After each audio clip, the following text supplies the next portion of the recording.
Hello, keyboard family. Today we got a brilliant question from Igor, which took me down the rabbit trail trying to find out what exactly is the length of the Go keys white notes.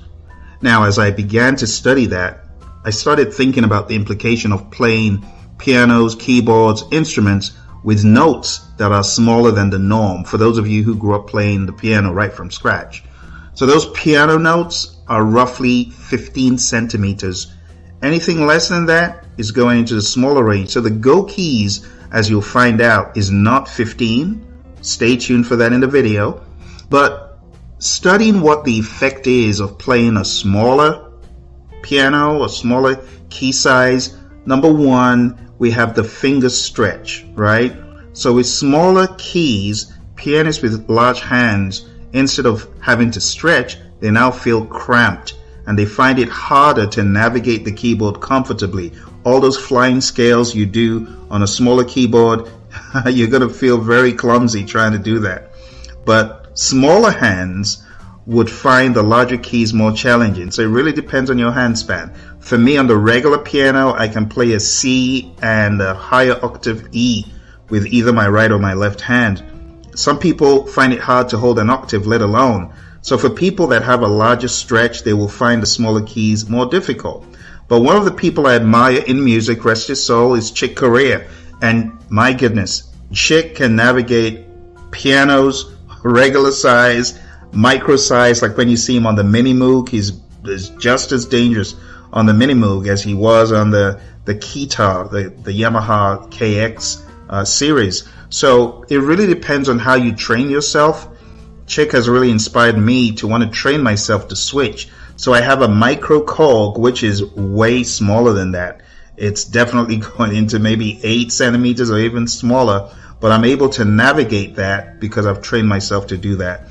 When it comes to precision and control, the size of the keys can affect a pianist's precision and control over dynamics, loudness, softness, the articulation, the staccato, the legato, and small keys might require more precision due to less surface area to work with. Larger keys obviously give a bit more room for nuanced control.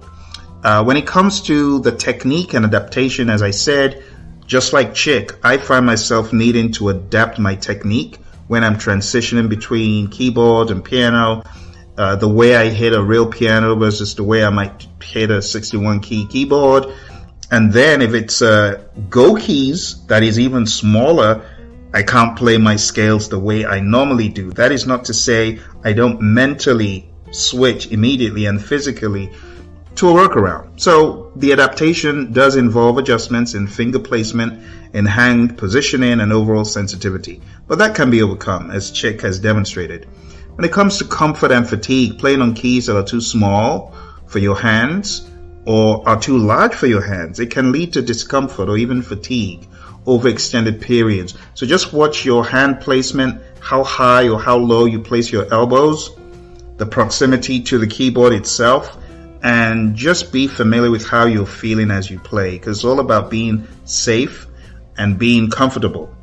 When it comes to tonal quality, depending on what you're playing, the size of the keys themselves, it doesn't directly affect the sound produced by the keyboards, right? But for pianos, piano size keys for real pianos are generally the same. That's not to say there are no smaller pianos, but you normally find the smaller sizes going into the keyboard realm. A pianist who struggles with smaller keys on a keyboard, they won't be able to express themselves fully, and that could potentially affect their musical interpretation. You might have seen me on a previous video say, hey, the Go keys take some getting used to. It does take some getting used to, but it's not insurmountable, right? If you train yourself to do that, you can. So in essence, the implication lies in your comfort as a pianist, as a keyboardist, in how well you're able to control your adaptability. And while skilled pianists can adjust to different key sizes, it's like seeing a guitarist play these larger size guitars and the smaller size. Those who are really good on their instrument, they're able to switch. Are there little nuances they may not be able to execute as well? Yes, they are. But all in all, the preference leads to a certain size that complements your hand size and your playing style. That's why I feel very comfortable with the DGX 670. The size of the keys is pretty much on par with the size of a real piano, and therefore I'm able to navigate and express myself accordingly. Same with my motif. You know, when it comes to me playing piano on keyboard type of keys like the Genos, like the Triton, I do find it challenging, to be quite honest.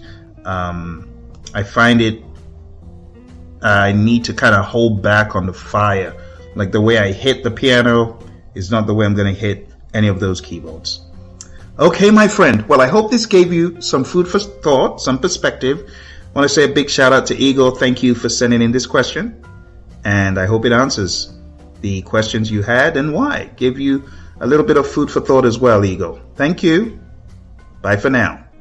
Hello, keyboard family. We got a question in from our friend Igor, professional keyboard player, musician, and he's asking, what is the dimensions of the Go Keys 5 keys? So I'm going to measure the white keys and the black keys, because when you take a look at this keyboard, there's a feeling that, really, are these keys as big as the regular ones, or are they small? So let's measure.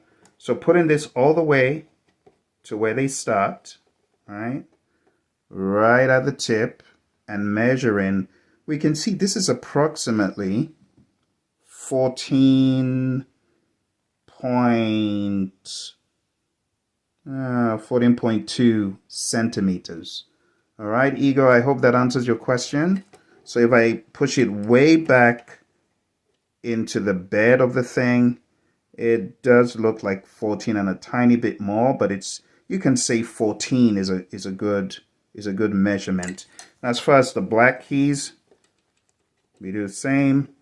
We take a look all the way to the tip before it curves down is about 9 centimeters. Yeah. Oh, I should say, hang on a second. Say 8.6, not exactly 9. So I say 8.6 for the black notes and 14 for the white notes. Now that we've taken a look at this, we're going to do the same for a standard Kawai piano, and we're going to do the same for the DGX 670 keyboard. So let's take the journey and take a look at the Kawai piano first. All right, now we're taking a look at a standard Kawai Baby Grand, and we're measuring the dimensions of the white notes.